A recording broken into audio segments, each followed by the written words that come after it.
La mine d'or de Syama. L'or, la principale richesse du Mali. Mais Resolute Mining, la société australienne qui exploite cette mine, n'a pas souhaité nous recevoir. Vous stoppez tout à l'heure. Stop. Stoppez ces appareils-là. Qu'est-ce que vous venez, vous me donnez ces appareils-là. Non, vous venez donner ces appareils-là. Non, vous me donnez ces appareils-là. Les journalistes ne sont pas les bienvenus ici, comme dans les 8 autres grandes mines du pays.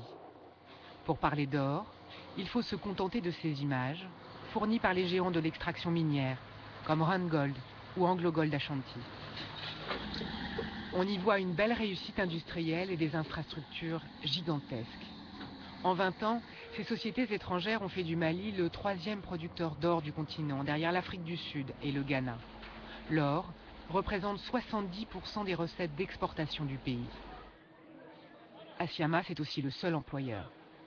Alors pourquoi cette discrétion des sociétés minières étrangères? Pourquoi ce malaise? Parce que malgré les 50 tonnes d'or produites chaque année au Mali, l'équivalent d'1,5 milliard d'euros, les retombées pour la population sont quasi nulles. Parce que dans les villages, autour des mines, comme ici à Banasso, il n'y a toujours ni électricité, ni eau courante, ni route. Et que tout manque, désespérément. Il faut introduire maintenant un adjectif qualificatif dans cette phrase. C'est vous. Pour conjuguer un verbe au passé composé, on conjugue l'auxiliaire avoir au présent de l'indicat. À l'école primaire, par exemple, faute d'enseignants dans cette classe de CE1, Adama Cissé doit prendre en charge à lui seul 110 enfants. Qui va écrire sa phrase au tableau? C'est bon. Combien de poissons a-t-il pêché? Les parents n'achètent pas le matériel. Donc nous utilisons en majeure partie les ardoises. Parce que quand ils achètent une ardoise, c'est pour toute l'année. Il n'y a pas assez de livres. Il n'y a qu'une 10 livres. Donc nous faisons une rotation avec les élèves. Quelques élèves vont tenir le livre pendant une semaine. Après, on va les reprendre pour donner à d'autres. Et eux aussi, ils vont faire une semaine avec le livre. En 2 ans, la compagnie australienne qui exploite la mine de Syama s'est contentée de leur offrir quelques cahiers, des craies et des stylos.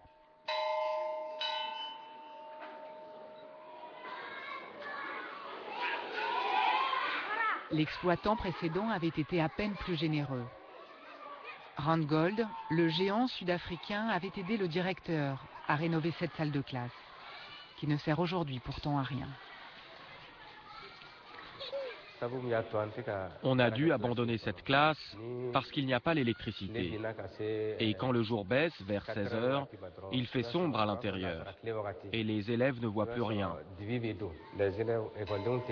De toute façon, on n'avait pas assez de tables et de bancs pour faire asseoir les élèves. Et encore moins d'enseignants pour tenir cette classe.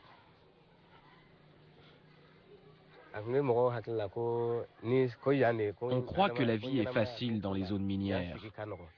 Et que les gens sont riches parce qu'il y a de l'or. Mais en fait, c'est le contraire. Tout est cher. Je ne comprends pas comment on peut extraire tant d'or à côté d'ici et que la vie y soit pourtant si difficile. Je n'arrive pas à comprendre cela. Au centre de soins du village, dont près de 8000 personnes dépendent, la société minière australienne a fourni du matériel médical, comme des kits de détection du paludisme, et a récemment fait un don royal de 300 € de médicaments. Une aumône, alors que les besoins sont criants. Si vous regardez sous la paupière et que c'est blanc, cela veut dire qu'il est anémié et qu'il faudra l'amener immédiatement. Dans un centre comme ici, il y a pas mal de choses qui manquent quand même. Parce qu'il faut voir le bâtiment même. Le bâtiment est un peu délabré. Donc il y a aussi, pour des examens complémentaires, par exemple pour voir la respiration, parce que la dame elle a bien signalé, l'enfant tous, mais il faut un truc pour voir la respiration en fonction des fréquences. Mais pratiquement on est obligé de se baser sur les signes cliniques pour faire le diagnostic.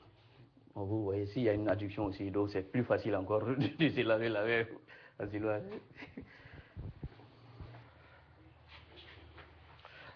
Bonjour madame. Bon, ici c'est la salle de soins. Elle est beaucoup trop petite, il n'y a que 2 lits.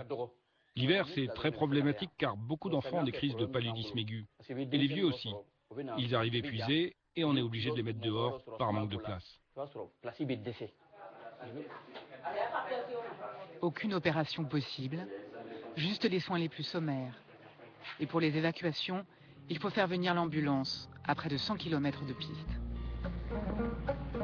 Même à Furu, la commune qui administre les 23 villages autour de la mine d'or de Syama, soit plus de 40 000 habitants, tout manque également. Au bout de 30 ans d'exploitation minière, l'électricité a fini par être installée l'année dernière. Mais au bout de 6 mois, le système est tombé en panne et personne ne vient le réparer. Kassoum Diarra, l'un des maires adjoints, est également géologue à la mine. Il tient à nous montrer la grande réalisation de la compagnie australienne pour sa commune. Un lycée de 6 classes pour accueillir plus de 200 élèves, des années que la mairie le réclamait à l'État, en vain.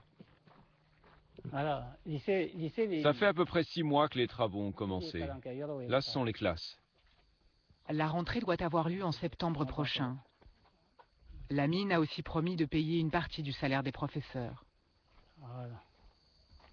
Quand les effectifs grandiront, on pourra construire ici un autre étage et ajouter 6 nouvelles classes.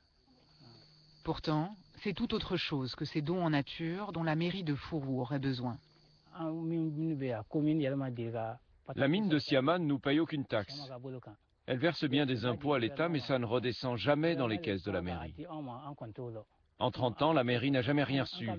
Et l'État ne fait rien pour nous.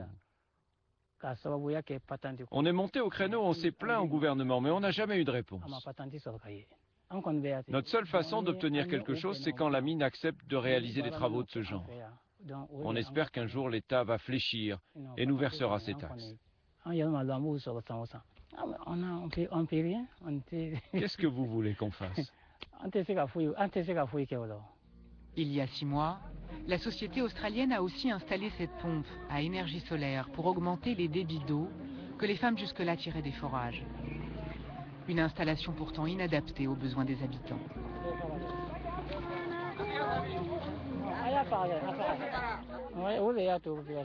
Il y a souvent des bagarres devant cette pompe à cause du manque d'eau.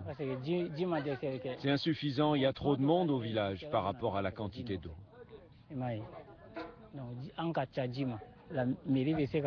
Tout ça, c'est à cause du manque de taxes. Si on les recevait, on pourrait construire de nouveaux points d'eau. Mais la commune ne peut rien faire dans l'état actuel des choses.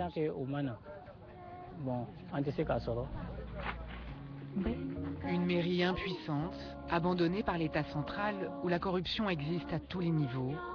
Une société étrangère qui fait la charité avec parcimonie. La situation est explosive. Longtemps, la population locale s'est tue, dans l'espoir d'un emploi à la mine. Car la compagnie australienne avait fait des promesses en arrivant à Syama. Sédou Koné représente la jeunesse de la commune. Une jeunesse désabusée par le comportement de la société minière. En 2007, il y avait eu un protocole d'accord qui a été confirmé en 2010 entre la société australienne et la communauté ici. Les représentants de la mine s'étaient engagés à recruter les gens de la région, à hauteur de 75% pour les emplois non qualifiés comme le travail de manœuvre. Mais ça n'a jamais été appliqué. Ces emplois ne reviennent pas aux jeunes de la région et personne ne peut surveiller le processus d'embauche. On a besoin de beaucoup de choses. On a besoin de travail, mais aussi de formation. Tout le monde est au chômage. Il faut qu'on nous aide à obtenir des emplois. Sans revenus et sans perspective, les villageois ont fini par laisser exploser leur colère. Il y a 6 mois, alors qu'au nord du pays, la guerre civile fait rage, des centaines de personnes se soulèvent et bloquent l'entrée de la mine de Syama, au nom de la dignité et pour demander des emplois. Les affrontements avec les forces de l'ordre font 2 morts et 14 blessés.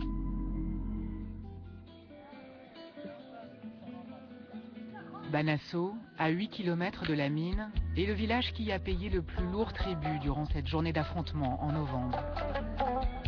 11 blessés et un mort, Brahima Sogodogo. Il avait 35 ans. Il se battait depuis des mois pour permettre à ses frères et aux siens d'obtenir un emploi à la mine.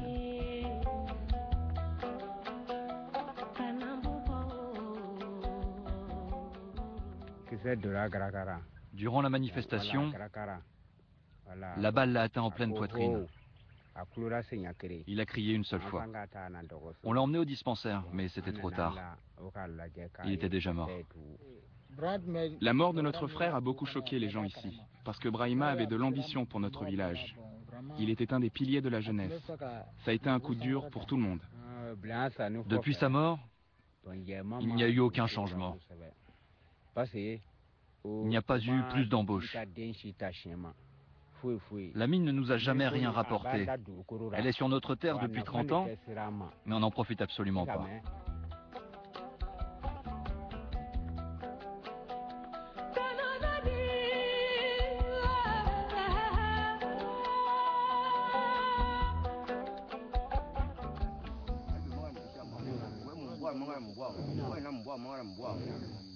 Par ce sacrifice, nous demandons à être protégés en cas d'accident. Faites que notre village puisse toucher les bénéfices de l'or. Dans toutes les difficultés, que Dieu nous préserve. Depuis quelques semaines, les hommes de Banasso ont décidé de prendre leur destin en main et de récupérer eux-mêmes leur or. C'est le premier sacrifice depuis l'ouverture de leur mine. Nous sommes l'un des villages les plus proches de la mine et nous n'avons rien. Il est temps d'essayer de prendre ça pour nous maintenant. En moins d'un mois, les habitants du village ont déjà creusé ce trou, sans autorisation officielle et avec des techniques rudimentaires. Après le drame des événements de novembre, les autorités ferment pour l'instant les yeux. Dans une chaleur suffocante, les hommes descendent à tour de rôle, sans protection. C'est très dangereux. En cassant les cailloux, on peut se blesser. On n'est pas protégé. Et puis la terre est friable ici. Et on n'a rien pour l'étayer. Alors elle peut s'affaisser sur nous à tout moment et nous ensevelir. Je ne sais pas exactement combien d'or on a pu extraire de cette terre. Au début, il y en avait tellement que ça se comptait en kilos. Et depuis quelques jours, il y en a un petit peu moins. En vendant le gramme d'or à 30 €, ils ont déjà gagné plus que ce que la mine de Siama leur a rapporté en 30 ans. Tout le village a été mis à contribution. Aux femmes de filtrer la terre pour extraire les paillettes d'or. Ça, c'est le produit d'une journée. On a travaillé à deux, donc on va se le partager. Ça va permettre d'acheter des habits, à manger et tout ce dont on a besoin pour la famille. Tous les jours, il y a aussi des enfants, dès l'âge de 6 ans, qui viennent comme Salimata aider leur mère. Aujourd'hui, je n'ai encore rien trouvé. Je ne vais plus à l'école. Mon travail, c'est ici. C'est très difficile. Je n'ai pas trouvé beaucoup d'or depuis que j'ai commencé. Pour échapper à la misère, à Banasso comme autour de toutes les mines industrielles du pays, une nouvelle ruée vers l'or est en train d'avoir lieu, avec les mêmes effets pervers. Selon l'organisation Human Rights Watch, 20 000 enfants travailleraient ainsi au Mali pour ces mines artisanales.